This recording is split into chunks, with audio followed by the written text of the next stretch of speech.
صدق رسوله النبي الأمي الكريم ونحن على ذلك لمن الشاهدين والشاكرين والحمد لله رب العالمين সবাই মহব্বতে দরুদ শরীফ পড়ি اللهم صل على محمد وعلى آل محمد كما صليت على إبراهيم وعلى آل إبراهيم إنك حميد مجيد اللهم بارك على محمد وعلى آل محمد كما باركت على إبراهيم وعلى آل إبراهيم إنك حميد مجيد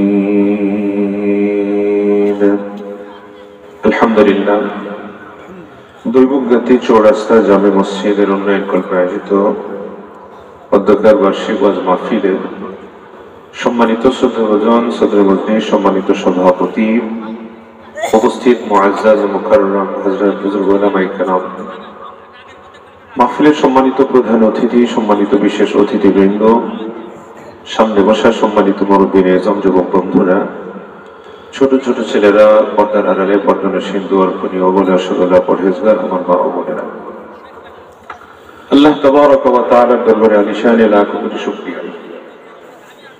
আল্লাহ পাক রব্বুল আলামিন এই গভীর রাত্রে অত্যন্ত শীতের মধ্যেও আমাদের কিছু সংখ্যক মুসলমান ইমানদার নর নারীকে কোরআন সুন্নাহর মহব্বত নিয়ে হযরত উলামায়ে কেরামদের সান্নিধ্যে বসে কিছু কথা শোনার মতো এবং কাউকে কিছু কথা বলার মতো সুযোগ করে দিয়েছেন যে মহান আল্লাহ, সেই মহান রবের দরবারে সবাই দিল থেকে একমতবা শুকরগুজার হই, কালিমাতু শুকর আদায় করি আলহামদুলিল্লাহ।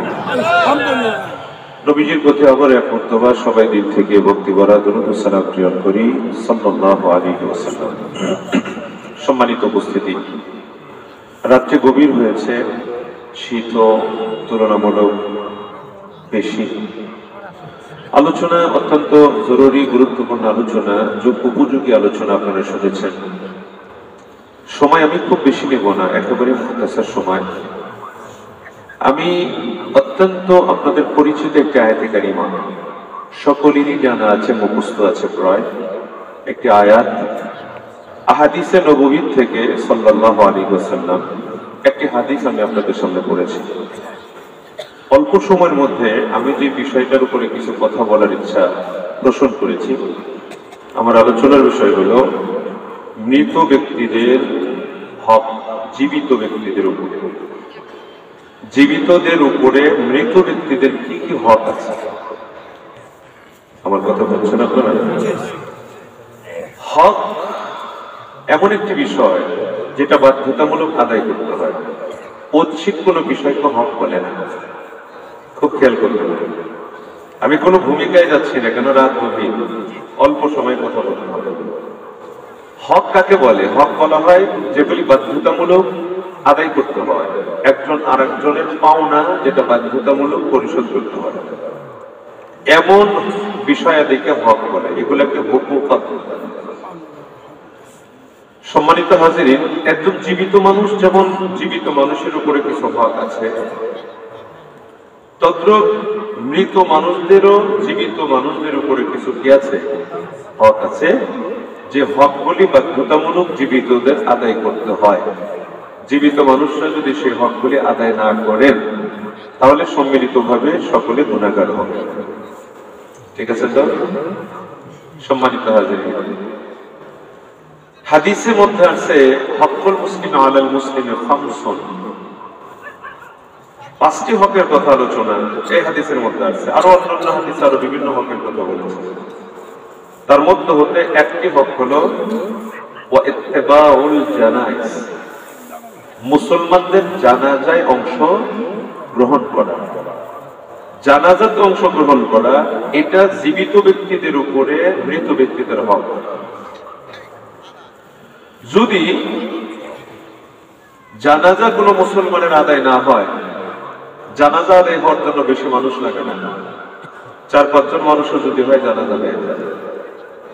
জানাজার হক আদায় করার জন্য এই কয়েকজন মানুষও যদি জানাজায় অংশগ্রহণ করে, পুরা পৃথিবীর সকল মানুষের উপর থেকে এই হক ফরজ আলাল কিফায়া, ফরজে কিফায়ার এই হক আদায় হয়ে যায়। কোন মুসলমানের যদি জানাজা ছাড়া দাফন হয়েছে বা এমনি জানাজা হয়নি, মানুষের নাগালে ছিল, নাগালের বাহিরে থাকলে সেটা হিসাব নিকাশের বাহিরে, এরপরও জানাজা ছাড়া লোকটা এমনি মদফুন হয়েছে, তাহলে পুরা পৃথিবীর সকল মানুষ এই ফরজ তরফ করার কারণে গুনাহগার হবে, কেন একটা হক আদায় হয়নি। কথা বুঝতে পারছেন? সম্মানিত হাজিরিন, আমি অল্প কয়েকটা হকের কথা, জীবিত ব্যক্তিদের উপর মৃত ব্যক্তিদের যে হক, অল্প কয়েকটা হকের কথা বলি, যেহেতু সবাই হক। তার মধ্যে হতে 1 নম্বরের হক, কোন মানুষ যখন মৃত শয্যায় শায়িত হয়, ধরেন সাকরাতুল মউত চলতেছে, আত্মা বের হবে বাবা, গড়গড়া চলতেছে, এমন অবস্থায় মৃত ব্যক্তিদের জন্য জীবিত ব্যক্তিদের করণীয় হলো, নবী আলাইহিস সালাতু ওয়াস সালাম বলেছেন, লাকিনু মাউতাকুম লা ইলাহা ইল্লাল্লাহ। তোমরা তোমাদের মৃত ব্যক্তিদের যারা মরণাপন্ন অবস্থায় আছে, ওনাদের জন্য তোমরা কালিমা শরীফের তালকিন করো। কিসের তালকিন? কালিমার তালকিন করো। তার পাশে বসে তোমরা একটু আওয়াজ দিয়ে কালিমা পড়তে থাকো, লা ইলাহা ইল্লাল্লাহ, লা ইলাহা ইল্লাল্লাহ, লা ইলাহা ইল্লাল্লাহ। একটু জোরে জোরে সে যেন শুনতে পায়, এমন করে কালিমার তালকিন করতে থাকো। কখনো বলা যাবে না, ভাই কালিমা পড়ো, কালিমা পড়ো, বাবা কালিমা পড়েন, আম্মা কালিমা পড়েন, এমন করে তাকে নির্দেশ করা যাবে না। জানেন না সে যে কি একটা পরিস্থিতির সম্মুখীন, এমন একটা সময় সে পার করছে, পৃথিবীর কোন মানুষ, জীবিত মানুষের এমন সময়ের কোন অভিজ্ঞতা নেই। কি বলেন? যারা সম্মুখীন হয়েছেন তারা ফিরে আসে নাই, তারা চলে গেছেন। তারা যে অভিজ্ঞতার আলোকে কথাগুলি মানুষকে জানাবেন, স্বাভাবিক সাধারণ মানুষ এই ধরনের অভিজ্ঞতার সম্মুখীন হন নাই। যারা হয়েছেন তারা ফিরেন নাই, ঠিক তো? এজন্য বলতে পারেন নাই কি যে কঠিন একটি সময় তার উপর পার হচ্ছে। হাদিসের মধ্যে আছে, মান মাত ফাকাদ কামাত কিয়ামাতুহু, যে লোকটা মারা গেল সেই লোকটার উপরে ছোটখাটো একটা কিয়ামত ঘটে গেল, একটা কিয়ামত ঘটে গেল তার উপর। তবে এই মউতটা যদি বদআমলওয়ালার মউত হয়, ইমানের হালতে যদি কারো মউত হয়, তাহলে তো বড় আসানের মউত। আর বেঈমানের হালতে যদি কারো মউত হয়, তাহলে তার মউতটা যে কত কঠিন, সেটা আসলে ভাষায় বুঝাবার মতো কোনো ভাষা নেই। সম্মানিত হাজিরিন, এজন্য বলছেন যে তোমরা মৃত শয্যায় ব্যক্তিদেরকে কালিমার তালকিন করো, এটা তোমাদের হক, এটা ওনারা পেয়ে থাকেন। আমরা ওনাদের পাশে বসে বলবো, ঠিক আছে, লা ইলাহা ইল্লাল্লাহ, লা ইলাহা ইল্লাল্লাহ, সেজন্য আমার কথা শুনে কালিমাটা পড়ে নেন। বলবেন না কেন? যদি বলতে যান তাহলে সে হয়তো নিজেকে নিয়ন্ত্রণে রাখতে পারবে না, পরিস্থিতি অত্যন্ত কঠিন, সামাল দিতে পারবেন না। এমনও কালিমা হয়তো বা সে উচ্চারণ করবেন, বিল আখির শেষ কথাটা হয়তো যদি কুফরি কোনো কালাম বের হয়ে যায়, আল্লাহর উপরে নারাজ হয়েছেন এমন কোন কালিমা যদি তার মুখ থেকে বের হয়ে যায়, আর তার উপরে যদি তার মউত হয়, তাহলে মউতটা হয়তো বা বেঈমানের হালতে তার মউত হয়ে যেতে পারে। বুখারীর হাদিস, ইন্নামাল আমালু বিল খাওয়াতিম, মানুষের প্রত্যেক মানুষের শেষের উপরে তার সবকিছু বিবেচিত হবে। শেষ যদি, আমরা একটা প্রবাদ আছে, শেষ ভালো যার সব ভালো তো তারই, কথা তো সত্য। এটা হাদিসের মর্মকে এইভাবে উপস্থাপন করা হয়েছে। এই জন্য 1 নম্বরের হক হলো কালিমা শরীফের তালকিন করা। একবার যদি কালিমা সে পড়ে ফেলেছেন, তাহলে আপনাকে ইসরার না করা, বারংবার পড়ার জন্য তাকে উদ্বুদ্ধ না করা, এবং সে যেন আর কোনো কথা না বলেন, এটি যেন আর আখেরি কালাম হয়, বাস চুপচাপ থাকা, বাস অন্যান্য কাজ করতে থাকা। তাহলে 1 নম্বরের হক আমাদের করণীয় সেটা কি? যারা সাকরাতুল মউতের মধ্যে আছে, মৃত্যু শয্যাশায়িত, আমরা 1 নম্বরে কি করব? পাশে কালিমার তালকিন করব, ঠিক আছে? এরপরে হাদিসের মধ্যে আছে, নবীজি বলেন, তোমরা যারা মৃত শয্যাশায়িত মরণাপন্ন অবস্থায় যে লোকগুলি, তাদের পাশে বসে সূরা ইয়াসিন পড়ো, সূরা ইয়াসিন পড়ো। ইয়াসিন শরীফ, সূরা ইয়াসিন যদি পাঠ করা হয়, আল্লাহ পাক রব্বুল আলামিন মউতের যন্ত্রণাকে লাঘব করে দেন, সহজ করে দেন, সহজ করে দেন। কথা বুঝাতে বললাম? এজন্য যারা সাকরাতের অবস্থায় আছে, পার্শ্বে বসে ছবি উঠানোর দরকার নাই, হাওমাও করে কান্নাকাটির দরকার নাই। মা গেল, বাবা গেল, কাঁদছে কাঁদছে, হায় আপনি গেলেন, চলে গেলেন, ভাই চুল ছিঁড়ে লাভ কি, জামা ছিঁড়ে লাভ কি, তারপরে শরীর ক্ষত বিক্ষত করে লাভ কি? কোনো লাভ নাই। পাশে বসে যদি সূরা ইয়াসিনের তেলাওয়াত করা যায়, তাহলে আপনার বাবার আখের যাত্রাটা, শেষ যাত্রাটা হয়তো আসারির সাথে হবে, আপনার মার শেষ যাত্রাটা হয়তো আসারির যাত্রা হবে। এজন্য কি করা দরকার? পাশে বসে সূরা ইয়াসিনের তেলাওয়াত করা দরকার। আমার কথা বুঝতেছেন আপনারা? সূরা ইয়াসিনের তেলাওয়াত করবেন, নাকি ছবি উঠে রাখবেন, স্মৃতি ধরে রাখছি আব্বাই কিভাবে মারা গেলেন, চোখ দুটো কত বড় বড় হলো, হ্যাঁ, কত বড় বড় চোখ করে মারা গেলেন, কত বড় হা করলে মারা গেলেন, এগুলা রেকর্ড করে রাখবেন, এটাকে স্মৃতি ধরে রাখবেন। খবরদার, খবরদার। আফসোস, আজকে এমনও সন্তান আছে যারা সূরা ইয়াসিন বাবার শিওরে পাশে বসে তেলাওয়াত করবেন। এমনও বহু সন্তান, বহু বাবার আছেন যে সূরা ইয়াসিনটা পড়ার মতো অনেক বাবার অনেক সন্তান নেই। সন্তান অনেক আছে, কিন্তু সূরা ইয়াসিন পড়ার মতো যোগ্যতা সম্পন্ন ছেলে নেই, যোগ্যতা সম্পন্ন মেয়ে নেই। ওই মাদ্রাসার থেকে অথবা ইমাম সাহেব অথবা এলাকার কোন ছেলেকে ডেকে নিয়ে আসতে হয়, বাবা একটু সূরা ইয়াসিনটা পড়ো, আর ছেলেরা বাহিরে ঘোরাফেরা করছে অথবা অনেকে কান্নাকাটি করছে। এমন দ্বন্দ্বদশা আমাদের অনেকের আছে কিনা? আল্লাহ আমাদেরকে বোঝার তৌফিক দান করেন। এ হলো হক। মৃত ব্যক্তিরা জীবিত ব্যক্তিদের থেকে এগুলো পেয়ে থাকে। আচ্ছা, যখন কোনো মানুষ মারা যায়, মারা যাওয়াটা কত কঠিন ভাই। আমি আগেই বলেছি, অভিজ্ঞতা যাদের আছে তারা চলে গেছেন, তারা বলতে পারেন নাই। আমাকে এবং আপনাকেও তো একদিন এই পথ পেরিয়েই তো সামনের দিকে যেতে হবে, ঠিক কিনা বলেন?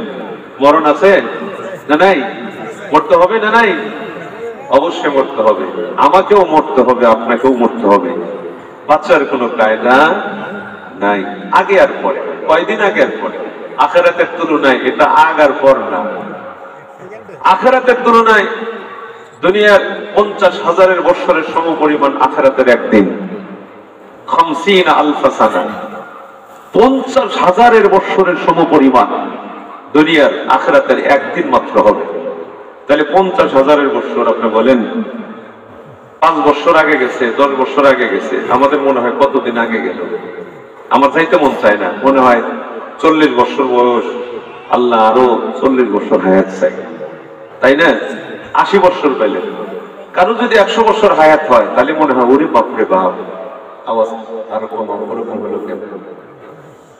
গত কয়েকদিন আগে 2রা ডিসেম্বর ওই কাজীপুরে একটা মাদ্রাসায় মাহফিলে গেছিল।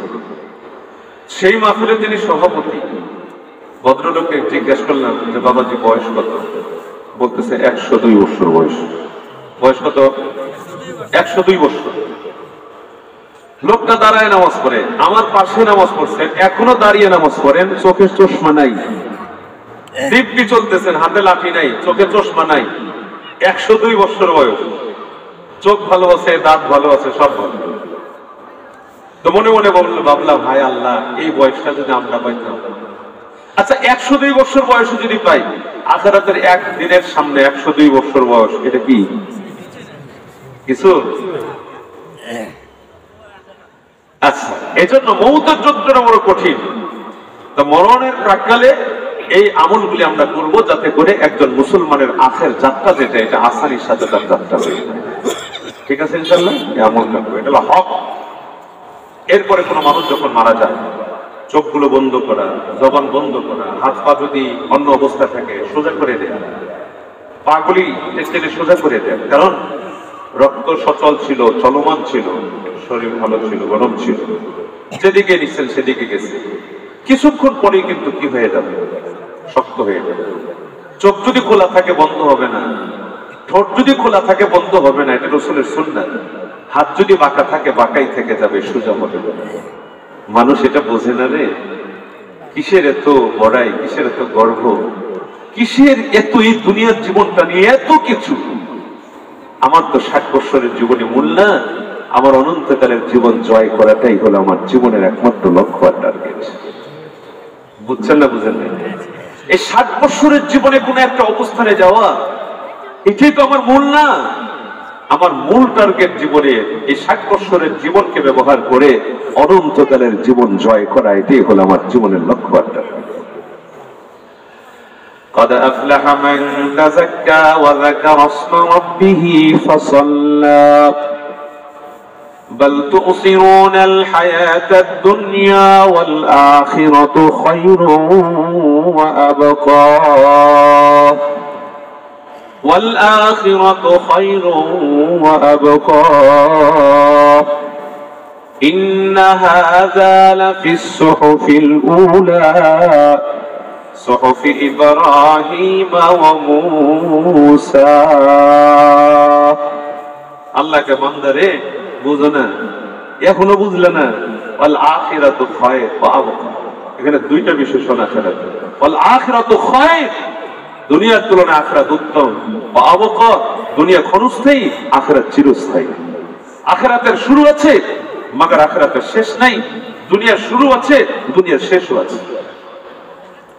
मौत को समझा है जाहिल इख्तिताम जिंदगी, मौत को समझा है जाहिल इख्तिताम जिंदगी, दर हकीकत मौत है सुबह दवाम जिंदगी।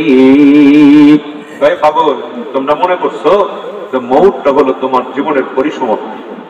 না, মৌত হলো অনন্তকালের জীবনের কেবলমাত্র শুরু। সকাল হলো, প্রভাত হলো। এই মৌতের মাধ্যমে অনন্তকালের জীবনের প্রভাত হলো মাত্র।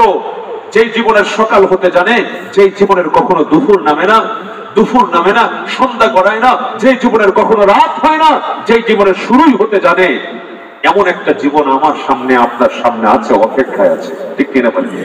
ওই জীবনে যদি ভালো একটা অবস্থান সৃষ্টি করতে পারি এই জীবনের আমলের মাধ্যমে, তাহলে আমি একজন সফল, আমি একজন সফল কাম, আমি একজন কৃতকার্য। আমার মতো সফল কেহই নাই। আর দুনিয়ার জীবনে আমি সফল, মগর আখিরাতের জীবনে ব্যর্থ হয়ে গেলাম। আমার মতো চরম ব্যর্থ আমি ছাড়া কেহই না। সম্মানিত হাজিরিন, সময় বেশি নেব না। কিছু হুকুকতের কথা আমি আপনাদেরকে শোনাইতেছি। মানুষ যখন মারা যায়, আল্লাহ রাসূল বলেছেন, খবরদার দেরি করো না, তাড়াতাড়ি করে দাফন এবং কাফনের ব্যবস্থা করো। হযরত আলী মুনতাজাকে রাসূলুল্লাহ ডাকতে বলেন, ইয়া আলী। হযরত আলীকে সম্বোধন করে বলেছিলেন, আলী, তিনটা জিনিস যখন তোমার সামনে আসবে দেরি করবা না। তিনটা জিনিস সামনে আসলে দেরি করবা না, তাড়াতাড়ি করে সেই তিনটা জিনিসকে সুসম্পন্ন করবার চেষ্টা করবা। এক, ইযা হাযারাতিস সালাত, নামাজের সময় যখন আসবে, নামাজ পড়াকে তোমরা বিলম্ব করবে না, যথারীতি তাড়াতাড়ি করে ওয়াক্ত মতো আউয়াল ওয়াক্তে নামাজ সুসম্পন্ন করবার চেষ্টা করবা। এক কথা বুঝাতে পারলাম? মুসলমান বন্ধুগণ আমার, এমন না জোহরের সালাত আদায় করতে করতে আসর পর্যন্ত ঠেকায় দিলাম, আসরটা মাগরিব পর্যন্ত ঠেকালাম, এশারটা রাত 12টা 1টা পর্যন্ত ঠেকালাম। একান্ত কোনো প্রয়োজন যদি দেখা যায় সেটা অন্য কিছু, কিন্তু গাফলতি এটা যেন আমাদের মজ্জাগত ব্যাপার হয়ে না দাঁড়ায়। ঠিক আছে তো? এক, এই বিষয়ের কথা বললে লম্বা টাইম কথা বলা যাবে, আমি সময় নিচ্ছি না, আমার আলোচনার ভিতরে থাকতে চাই। এরপরে রাসূলুল্লাহ বললেন, আল আইম্মাতু, যে যুবতী নারীরা, যুবতী নারী যাদের বিবাহের বয়স হয়েছে, যদি তাদের কুফু মোতাবেক ঘর মিলে তাহলে বিয়ে দিতে বিলম্ব করো না। যুবতী নারীদেরকেই কুফু মিলায় যদি পরিবার মিলে যায়, ছেলে মিলে যায়, তাহলে বিয়ে দিতে বিলম্ব না করা। বিয়ে দিতে বিলম্ব করলে সামাজিক কি অস্থিরতা, সমস্যা সৃষ্টি হতে পারে, এটা আপনারা কম বেশি সকলেই জানেন আর বুঝেন। রাসূল বললেন বিলম্ব করবা না।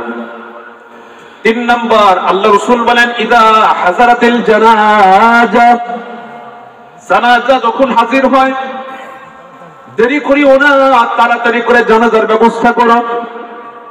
গোসল দাও, কাফনের কাপড় পরাও, তাড়াতাড়ি করে জানাজা পড়ায়া দাফন করায় দাও। হাদিসের মধ্যে আছে, লোকটা যদি ভালো হয়, তার সামনে ভালো কিছু অপেক্ষা করছে, তার ভালোর সাথে মিলিয়ে দিতে কেন তোমরা বিলম্ব করছো? বুঝেন নাই? আর যদি লোকটা খারাপ হয়, খারাপ বস্তুটাকে, খারাপ জিনিসটাকে আর কত সময় পর্যন্ত তোমরা তোমাদের কাছে রাখবা? যথাসম্ভব যত তাড়াতাড়ি করো খারাপ বস্তু, খারাপ জিনিসটাকে তোমরা তোমাদের থেকে দূরে সরাও। হাদিসের ভাষা বোঝার চেষ্টা করেন। হযরত আলী মুর্তাজাকে রাদিয়াল্লাহু আনহুকে রাসূলুল্লাহ ডাকতে তিনটার খবর দিলেন। আমার মাকসাদ যেটা, সেটা হলো রাসূলুল্লাহ বলছেন জানাজা হাজির যখন হবে তখন বিলম্ব না করা। আর আমাদের সামাজিক অবস্থা হয়ে দাঁড়িয়েছে, যে যত বড় সামাজিক ব্যক্তিত্ব তার জানাজা তত বেশি বিলম্ব হয়। ঠিক না ঠিক বললাম? একদিন, 2 দিন, 3 দিন, আরো বেশি সময় পর্যন্ত আমরা বিলম্ব করি তার জানাজা সম্পন্ন করতে। কথাকে ঠিক না ঠিক বললাম? দোস্ত আমার, বন্ধুরা আমার, না না, মানুষ যখন মারা যায় রাসূলুল্লাহর নির্দেশ এবং সুন্নাত হলো যথারীতি তাড়াতাড়ি করে দাফন এবং কাফনের ব্যবস্থা করা, বিলম্ব না করা। এবার আপনাদেরকে বলবো, মানুষ মারা যাওয়ার সাথে সাথে মানুষের অর্জন করা, কামাই করা যে অর্থ তার মালিকানায় ছিল, যতক্ষণ পর্যন্ত দেহে প্রাণ ছিল ততক্ষণ পর্যন্ত তার মালের মালিক সে ছিল। প্রাণ যখন বের হয়ে গেছে অটোমেটিকলি তার মালের মালিকানা তার হাত ছাড়া হয়ে গেছে। কথা বুঝছেন? কষ্ট করে যে যেভাবে ইনকাম করছে, হালাল পথে হোক হারাম পথে হোক, মালিকানা তার ছিল। যখন মারা গেছে মালিকানা চেঞ্জ হয়ে গেছে, এখন আর সে মালিক নাই। মালিক হয়েছে কারা? তার উত্তরাধিকারী যারা আছে, অটোমেটিকলি তাদের ভাগে ভাগে যে যেই পরিমাণ, কোরআনে বর্ণিত যে নীতিমালা আছে, শরীয়তে কোরআন সুন্নাহয় বর্ণিত যে নীতিমালা আছে, সেই নীতিমালা অনুযায়ী পরিত্যক্ত সম্পদ প্রত্যেকে আপন আপন মালিকানায় সে মালিক হয়ে গেছে। তবে পরিত্যক্ত যে সম্পদগুলি আছে সেই সম্পদের মধ্যে কিছু অগ্রাধিকার ভিত্তিতে কিছু হক আছে। ভালো করে বোঝার চেষ্টা করেন। একজন মানুষ যখন মারা যায় তার কিছু জরুরি কাজ আছে, যেমন নাকি তার জরুরি কাজ হলো কাফন এবং দাফনের ব্যবস্থা করা। কাফন দাফনের ব্যবস্থা করতে গিয়ে কিছু পয়সার দরকার হয়। এই পয়সাগুলি সরবরাহ করবে কে? এ খরচ বহন করবে কে? মৃত ব্যক্তির পরিত্যক্ত সম্পদ, সমুদয় সম্পদ দিয়া আগে তার জানাজা, তার কাফন এবং দাফনের ব্যবস্থা করা লাগবে। মাসালা বোঝার চেষ্টা করেন। মৃত ব্যক্তির পরিত্যক্ত সমুদয় সম্পদ দিয়া, যদি গরিব মানুষ হয়, এই পরিমাণ টাকা সে রেখে গেছে, যে পরিমাণ টাকা দিয়া সর্বোচ্চ তার দাফন কাফনের ব্যবস্থা করা যায়, তাহলে তার সম্পূর্ণ টাকা দিয়ে দাফন কাফনের ব্যবস্থা করা হবে। ওয়ারিস যারা আছে তারা কিছুই পাবে না, কারণ এটা হলো 1 নম্বরের হক। কথা বুঝছেন কিনা? এটা সম্পন্ন করার পরে যদি টাকা বাঁচে তারে পাবে ওয়ারিসরা, না বাঁচলে তাদের কোনো পাওনা নাই। কেন? ওনাদের চাইতে অগ্রাধিকার হলো ওনার দাফন এবং কাফনের ব্যবস্থা। কথা বুঝতে পারছেন তো? মুসলমান বন্ধুগণ আমার, কথাগুলি ভালো করে মাথায় নেন। দাফন কাফন কিভাবে করা লাগবে? দাফন করতে গিয়ে অনেক জায়গা আছে, কবরের জায়গা খরিদ করে নিতে হয়। এর পিছনে যে টাকা লাগে তার পরিত্যক্ত সম্পদ থেকে ব্যয় করা লাগবে। কোনো ব্যক্তি, অন্য কোনো ব্যক্তি যদি তার পক্ষ থেকে নিজের অর্থ দিয়ে যদি সেই ব্যবস্থা করে দেয়, সেটা তার নিতান্ত ব্যক্তিগত ব্যাপার, করতে পারে, জায়েজ আছে। কথা বোঝাতে পারলাম কিনা? কাফনের কাপড় এবং দাফন সংক্রান্ত যে সামগ্রীগুলি আছে তার অর্থের থেকে খরিদ করা লাগবে। কাফনের কাপড় এত বেশি দামি মূল্যমানের হওয়া দরকার নাই, আবার একেবারে নিম্নমানেরও না, মাঝামাঝি। ঠিক আছে তো? মাঝামাঝি হওয়া লাগবে। এত বেশি দামেও না, এত বেশি নিম্নমানেরও না, মাঝামাঝি যেন কাফনের কাপড় ইত্যাদি সব জিনিস যেন ওনার অর্থের থেকে ব্যবস্থা করা হয়। সম্মানিত হাজিরিন, দাফন কাফনের কার্যাদি সম্পূর্ণ করতে যেই পরিমাণ অর্থের দরকার হয়, পরিত্যক্ত সম্পদের সাথে প্রথম হক হলো এটা করার পর যে সম্পদগুলি থাকবে, সমুদয় সম্পদ থেকে সেই লোকটা যদি ঋণগ্রস্ত হয় তার ঋণ পরিশোধ করতে হবে। মাসলাটা ভালো করে মাথায় নিবে।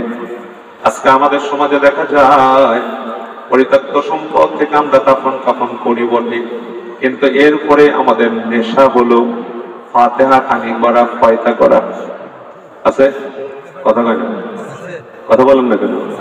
গরু 3টা 4টা, মহিষ 2-3টা, যে যত বড় বড় লোক তার ফাতিহা তার ফয়তা তত বড়। কথা বলেন না কেন? অনেকে ব্যাপার ফয়তা বোঝেন না। ও ব্যাপার বোঝেন তো? যে যত বড় লোক তার ব্যাপার তত বড়।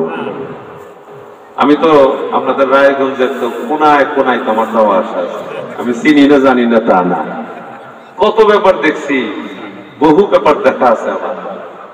অনেক মানুষ এত আবেগী, মরার আগে নিজের ব্যাপার নিজে করে যায়। ছেলে মেয়েদের উপর বিশ্বাস নেই, বাবা তোরা আমার মরার পরে ব্যাপার করবি কি না করবি, অতএব আমি জীবদ্দশায় আমার ব্যাপারটা করে যাই। আছে না না, আমি ওটা বলতে চাচ্ছি না, কে করছে না করছে সেটা তাদের ব্যাপার। করে এরকম করে কিনা বলেন, করে অনেকে ব্যাপার নিজের ব্যাপার নিজে করে যায়। আমাদের সামাজিকতা আমাদের কিভাবে বুঝাইছি, আমরা এটাকে মনে করতেছি মক্কা মদিনা, এটাকে আমরা অনেক বড় কিছু মনে করছি।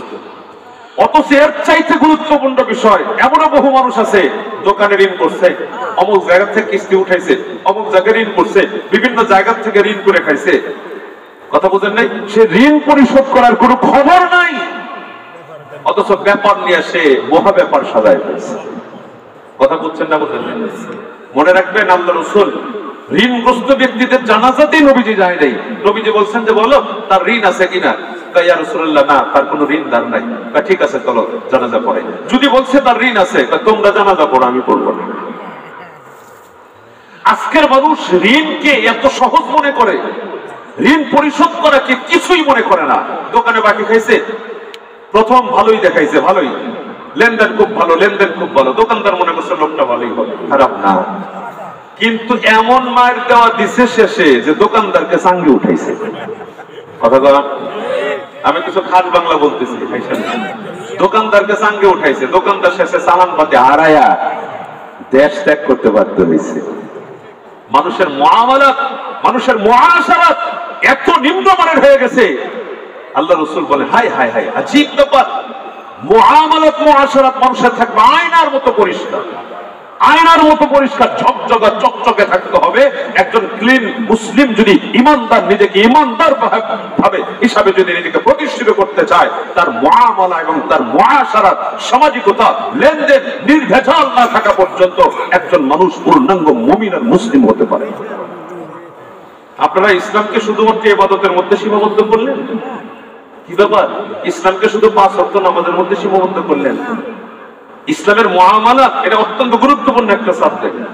ইসলামের মুআশারাত, লেনদেন অত্যন্ত গুরুত্বপূর্ণ। ভাই আজকে আমাদের মুসলমানদের মুআমালাত, মুআশারাত, আখলাক এত নিম্নমানের, যার কারণে আমার আমল, আমার আখলাক, আমার চরিত্র দেখে আমার বিধর্মী ভাইয়েরা, অন্য মতবাদের যে লোকগুলি আছে, আমি মুসলমানের আখলাক দেখে তারা অনুপ্রাণিত হচ্ছে না, আমার ধর্মের প্রতি অনুপ্রাণিত হচ্ছে না, বরং আমারটা দেখে অনেকে আরো পিছিয়ে চলে যাচ্ছে। কথাটা ঠিক না ঠিক না? আমারটা দেখে অনেকে পিছিয়ে যাচ্ছে, আমারটা দেখে আগারের কথা ছিল, আগায় না বরং পিছিয়ে যায়। রাত গভীর হয়ে গেছে, আলোচনা লম্বা তো করাই যাবে না, যদিও বা আলোচনা লম্বা করতে মন চাইতেছে আমার, কিন্তু আমি করব না। দোস্ত আমার, বন্ধুরা আমার, বোঝার চেষ্টা করেন, আমাকে আখলাকি হতে হবে, আমার মুআমালাত মুআশারাত থাকবে একবার আয়না বরাবর চকচকা ঝকঝকা। টাকা থাকলে বাজার করবেন, না থাকলে মরিচ ডালা ভাত দেবেন, সমস্যা কি? কথা কয় না? টাকা থাকলে বাজার করবেন, ভালো বাজার, না থাকলে না খাবেন। এক বেলা 2 বেলা না খাইলে কি মানুষ মরে? ডাক্তার সাহেব স্যার এখানে বসে আছেন, ডাক্তারদের কাছে গেলে প্রথম সবক দেয়, ভালো যদি থাকতে চান খাওয়া কমান, ঠিক কিনা? ভালো যদি থাকতে চান খাবার কমান। এত খাওয়া খাওয়া কেন করতেছি? টাকা পকেটে নাই, তারপরও ঋণ করে হলেও খাই। কথা কি ঠিক যাবে? ঠিক বললাম? আচ্ছা ঠিক আছে, ভালো কথা, ঋণ করে খাইলেন, তবে এই ঋণটা পরিশোধ যে করতে হবে সেটার কথা বেমালুম বলে বসলেন, এটা আবার কোন চরিত্র? ঋণ দেওয়ার পরে ঋণদাতা তার পিছনে ফকিরের মতো করে ঘুরে, মনে হচ্ছে দাঁড়িয়ে দাঁড়িয়ে ঘুরতে হচ্ছে তাকে তার টাকা, সে মানে নিজস্ব পাওনা তার পেছন, তার থেকে উসুল করতে গিয়ে তাকে কত ধরনের মানে হেনস্থার শিকার হতে হয়। কথাকে ঠিক না ঠিক বললাম? আজকে আমাদের মুসলমানদের আখলাক আর চরিত্র এমন হয়ে দাঁড়িয়েছে, বাদ দেন না ফাতিহা খানি, বাদ দেন না ওইগুলা ব্যাপার স্যাপার, এগুলা বাদ দেন, বাদ দেন ফায়দা করে, এগুলা তোয়াম জারি যেগুলি আছে এগুলি বাদ দেন। সেখানে 2-4-5 লক্ষ টাকা ব্যয় করে হাজার হাজার মানুষকে ধান কাটার পরে জমির মধ্যে প্লেট দিয়ে খাবার খাওয়ানোর আয়োজন করার চাইতে এর চাইতে হাজার গুণে বেশি দরকার এই মৃত ব্যক্তির জীবনে কোনো ঋণ আছে কিনা সেগুলা খুঁটে খুঁটে বের করে তার ঋণগুলো পরিশোধ করা। মনে থাকবে? এই কথা বুঝেন না, মনে থাকবে বিষয়টা? দামদারি করেন, কি বললেন, ব্যাপার ব্যাপার মানুষকে খাওয়াবেন, খারাপ না, মানুষকে খাওয়ালে মানুষ দোয়া করবে, এটা তো ঠিক আছে। কিন্তু আমাদের যে সামাজিকতা, ব্যাপার করার পেছনে আমরা এত আগ্রহী, অথচ ঋণ আছে, সে ঋণ পরিশোধ করার প্রতি আমাদের এর চাইতে 10% আগ্রহ আমাদের নাই। ব্যাপার কি? কারণ কি? ব্যাপার না করলে কি আল্লাহর কাছে জবাবদিহিতার কাজ করে দাঁড়ান লাগবে? 1 পয়সার ঋণ যদি আমার থাকে, 1 পয়সার ঋণ যতক্ষণ পর্যন্ত হাসরের সুরাহা না হবে, ঋণ দাতার থেকে ঋণ গ্রহীতা একে অপরের যতক্ষণ সুরাহা না হবে, আমি কোরআন সামনে আছে বলে দিতে পারি, ততক্ষণ পর্যন্ত 1 পা সামনে সে আগাতে পারবে না। ঋণকে ভয় করে, ঋণকে ভয় করে। ভারতপক্ষে ঋণ করিয়েন না। ঋণ যদি করেন তাহলে যেন সদিচ্ছা থাকে, না চাওয়াতেই ভোগান্তির শিকার যেন আপনাকে যিনি ঋণ দিয়েছেন উনি না হন, স্বেচ্ছায় জিম্মাদারি মনে করে আপনার ঋণ তাকে পরিশোধ করে দেন। মনে থাকবে এই কথা? তাহলে মৃত ব্যক্তির মালের সাথে সম্পৃক্ত 1 নম্বরের হক দাফন কাফন, তার মাল থেকে সুসম্পন্ন করা। এরপরে যদি থাকে, বাঁচা থাকে, 2 নম্বরের হক হলো তার টাকা দিয়ে তার যাবতীয় ঋণ যেখানে যেখানে আছে সে ঋণগুলি পরিশোধ করে দেয়। ঋণ পরিশোধ করার পরে যদি টাকা থাকে, যদি যা ছিল তা দিয়ে ঋণ পরিশোধ করে ফেলছে, আর কোনো টাকাই নেই, তাহলে যারা উত্তরাধিকার যারা আছে তারা কোনো কিছুই পাবে না, কারণ ওনাদের চাইতে জরুরি হলো ঋণ দিয়া পরিশোধ করা। কথা বুঝতে পেরেছেন তো? আচ্ছা, যদি ঋণ পরিশোধ করার পরেও বাঁচা টাকা আছে, অর্থ আছে, তখন উত্তরাধিকার যারা আছে তারা তার হকদার হবে, তারা পাওনাদার।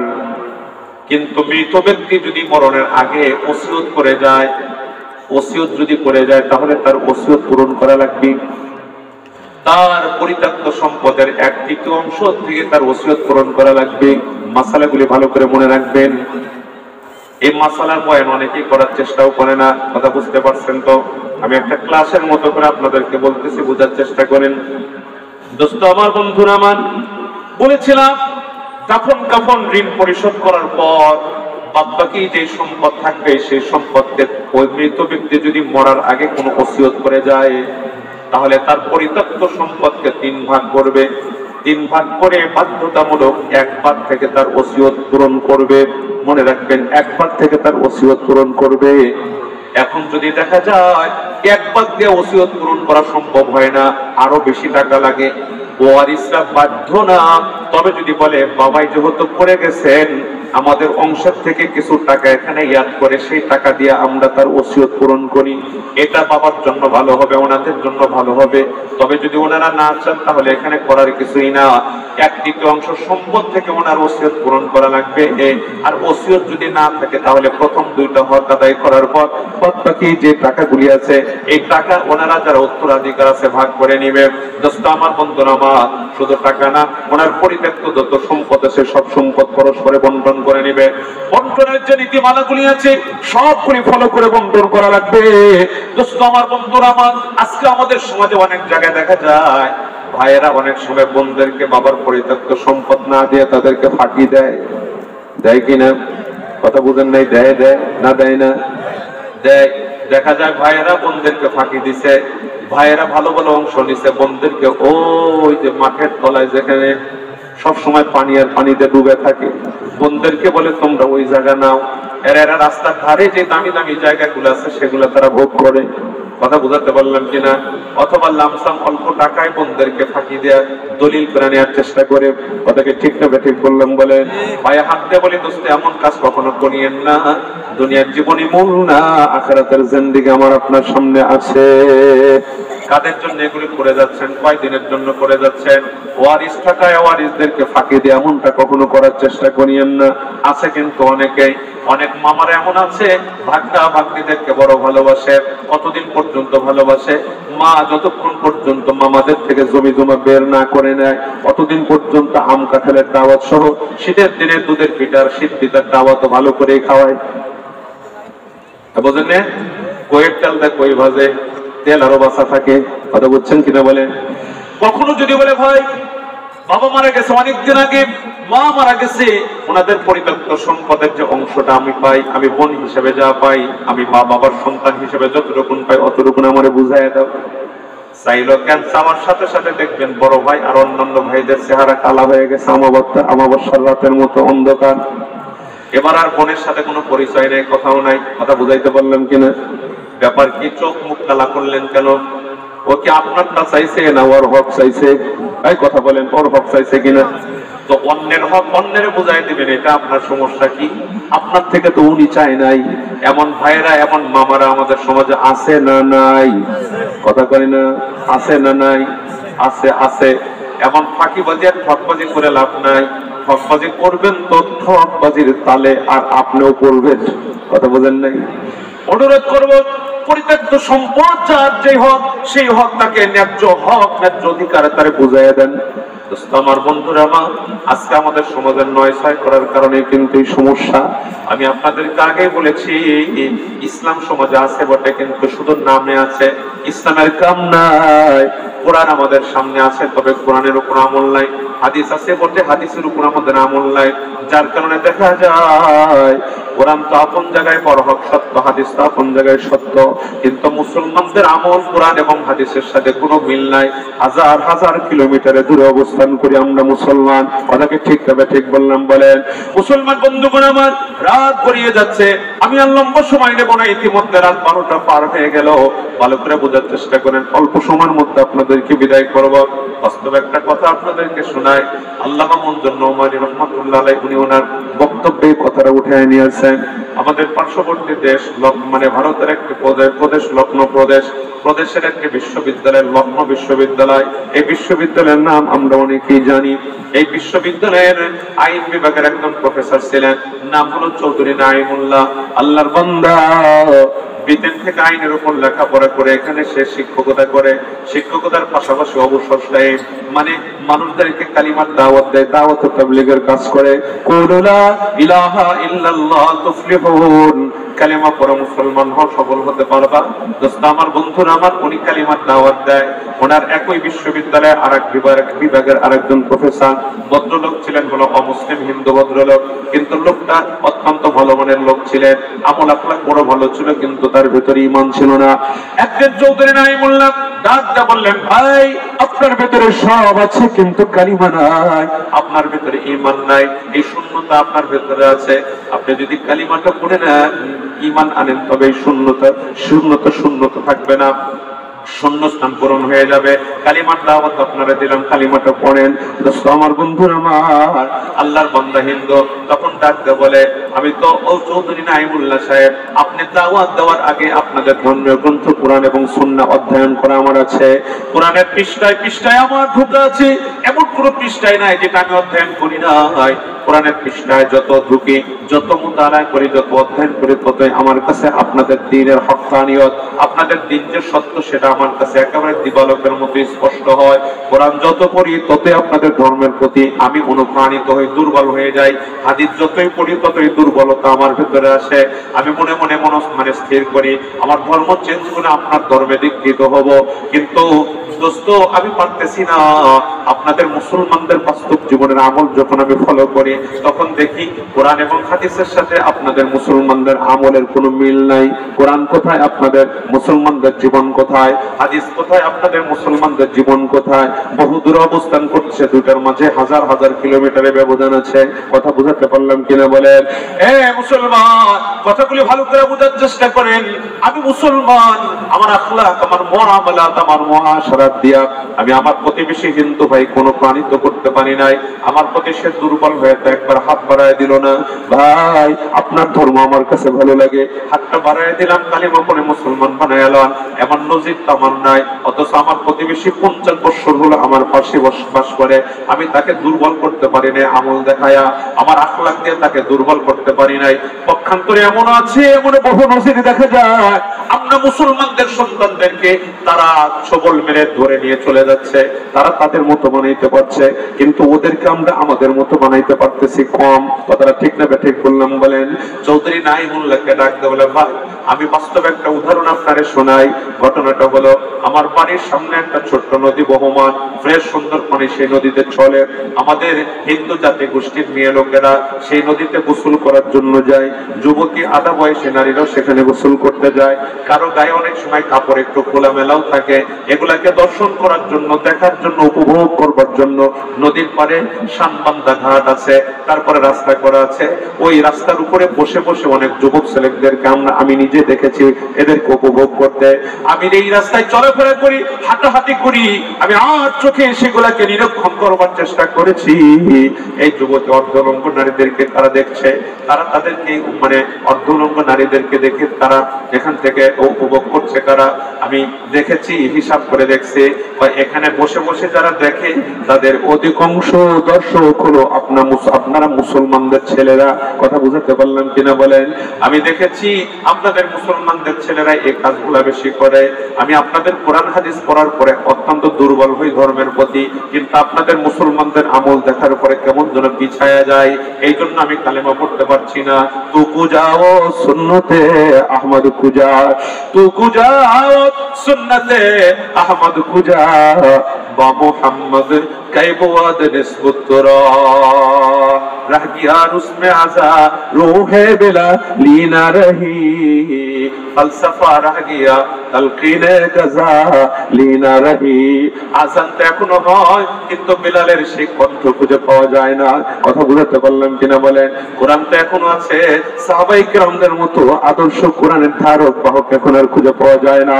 দোস্ত আমার, বন্ধুরা আমার, যতদিন পর্যন্ত আমাদের অবনতি, আমাদের অধঃপতন এই জীবন থেকে যতদিন পর্যন্ত আমরা বেরিয়ে না আসতে পারবো, ততদিন পর্যন্ত আমরা আমাদের সেই সোনালী অতীত থেকে যাবে, আমাদের হাতের নাগালে আসবে না। কথা বুঝতে পারলাম কিনা বলেন? দোস্তরে অনেক কথা ছিল, কি বলবো, মালি হুকুকাত যেগুলি আছে সেগুলো খেয়াল করবেন। এরপরে একটা কথা বলে আলোচনা ইতি টানবো আমি। মানুষকে যখন দাফন করা হয়, আল্লাহ রসুল বলেছেন, দাফন কার্য সম্পন্ন করার পর তোমরা একটু কবরের পাশে আশপাশে একটু দাঁড়ায় থাকো, একটু সময় তাদেরকে দিও। জানো না, তুমি যখন কবর দিয়ে ফেলেছো, দুইজন মানুষ কবরের মধ্যে, দুইজন ফেরেশতা কবরের মধ্যে আসে, তাদেরকে উঠায় বসায়, কমন তিনটা প্রশ্ন তার সামনে ছুড়ে মারা হয়। মান রাব্বুকা ওয়া মা দীনুকা ওয়া মান হাযার রাজুল আল্লাযী বুইসা ফীকুম।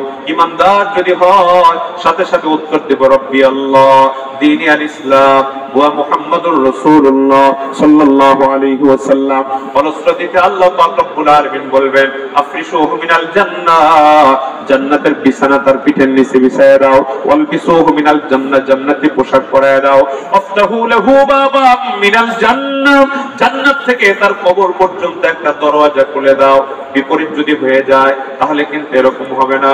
আল্লাহর পক্ষ থেকে বলা হবে, আফতাহু মিনান নার ওয়ালবিসুহু মিনান নার ওয়াফতাহু লাহু বাবাম মিনান নার, জাহান্নামের বিছানা বিছাও, জাহান্নামের পোশাক পরাও, কবর থেকে জাহান্নাম পর্যন্ত, জাহান্নাম থেকে কবর পর্যন্ত একটা রাস্তা খুলে দাও। কথা বুঝাইতে পারলাম কিনা বলেন? রাসূলুল্লাহ বলেন, এখন একটু দোয়া করতে থাকো, যাতে করে মনে মনে দোয়া করতে থাকো, আসানির জন্য দোয়া করো।